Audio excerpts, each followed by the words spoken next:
अहम breaking news अवां सां शेयर कंदासीं। वक्ती chief justice Aqeel Ahmed Abbasi Sindh high court जे चीफ जस्टिस कसम खणी वरितो आहे। गवर्नर सिंध कामरान टिसूरी अकील अहमद अब्बासी खे चीफ जस्टिस जे उहिदे जो कसम खणायो। ब्रेकिंग न्यूज़ अवां सां शेयर कंदासीं। वक्त justice Aqeel Ahmed Abbasi Sindh high court जे चीफ जस्टिस तौर कसम खणी वरितो आहे। गवर्नर सिंध कामरान टिसूरी अकील अहमद अब्बासी खे चीफ जस्टिस जे उहिदे जो कसम खणो। ब्रेकिंग न्यूज़ अवां सां शेयर कंदासीं।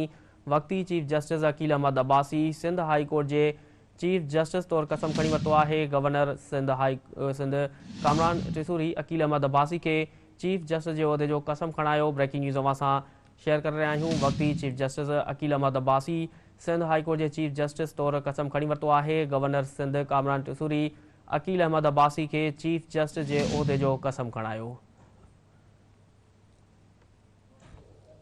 वधिक तफ़सील मालूम कंदासीं। टेलीफोन ते मौजूदु आहे सिकंदर भुट्टो। जी सिकंदर, वक्ती chief justice Aqeel Ahmed Abbasi Sindh high court जे चीफ जस्टिस तौर कसम खणी वरितो आहे। वधीक तफ़सील आगाह कजो।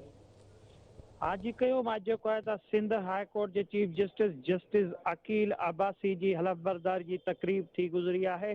सिंध हाई कोर्ट में इहा तकरीब जेकी आहे त मुनक़िद कई वई। वक्ती chief justice justice Aqeel Ahmed Abbasi के गवर्नर सिंध कामरान टिसूरी जेको आहे त हलफ खणायो ऐं वक्ती chief justice justice Aqeel Abbasi के हलफ खणाइण खां पोइ chief justice Sindh high court Aqeel Abbasi जेको आहे त सिंध हाई कोर्ट जो 25हों चीफ जस्टिस मुक़रर थी वियो आहे। गवर्नर सिंध कामरान टिसूरी जेको आहे त चीफ जस्टिस के हलफ खणायो।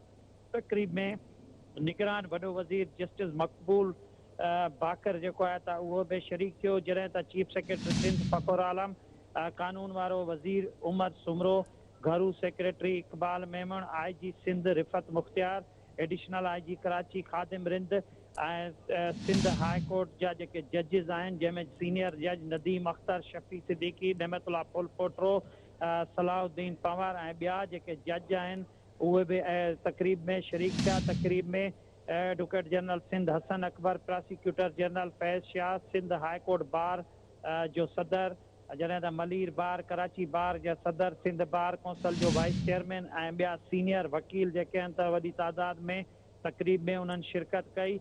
हलफ बरदारी जी तकरीब जा इंतज़ाम जेके आहिनि त उहे मुकमल कया विया हुआ। उनमें सिक्योरिटी तमामु सख़्तु कई वई हुई ऐं हिन खां अॻु जेको आहे त वक्ती चीफ जस्टिस अकील अब्बासी जेको त उहो वक्ती chief justice Sindh high court हुयो, जंहिंखे जुडिशल कमीशन पारां वक्ती चीफ जस्टिस मुक़ररु कयो वियो हो। जॾहिं जस्टिस चीफ जस्टिस इरफान शहादत जेको आहे त हू सुप्रीम कोर्ट में हलियो वियो, उनखां पोइ उनखे वक्ती चीफ जस्टिस मुक़ररु कयो वियो। हाणे जेको आहे त कानून वारी वज़ारत पारां जुडिशल कमीशन जी मंज़ूरी खां पोइ नोटिफिकेशन जारी कयो वियो हो, जंहिंमें chief justice Sindh high court justice Aqeel Abbasi के बतौर चीफ जस्टिस मुक़ररु कयो वियो, जंहिं अॼु पंहिंजे उहिदे जो जेको आहे त हलफ खयो। जी ठीकु आहे सिकंदर भुट्टो, तफ़सील लाइ वॾी महिरबानी।